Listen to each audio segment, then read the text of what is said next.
दोस्तों, अॼु मां सुरखंभात जो दास्तान पहिरियों शुरू करियां थो।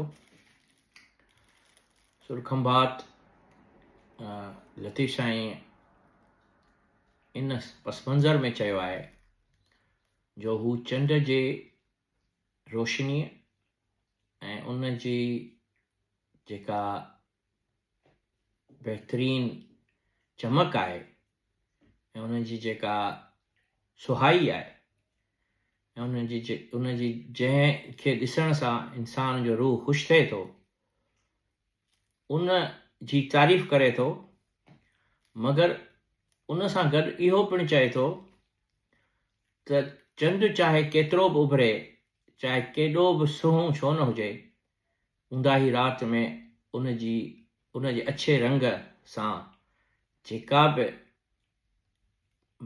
ठहे थी रोशनी ऐं जेका बि चमक अचे थी, उहो पिरीअ खां वधीक सुहिणो न आहे। छो जो पिरी इंसान जो उन जे अंदर में हूंदो आहे ऐं उहो अंदरि उन जी सचाईअ खे ॻोल्हींदो आहे। मुंहिंजे ख़्याल में त हीउ जेको सुर आहे उहो हुस्न ऐं इश्क जो मेलाप आहे ऐं हुस्न ऐं इश्क जे मेलाप में लतीफ़ साईं इहो ॿुधाए थो त सूंहं इंसान जे अंदर में हूंदी आहे जेको एक्चुअल इश्क आहे। सो मां सुरखंभात जा कुझु बैत पढ़ां थो। चोॾींहं चंड उभरी सहसह करी सिंगार, पलक पिरियां जी न पिड़ी जे हीलन करी हज़ार,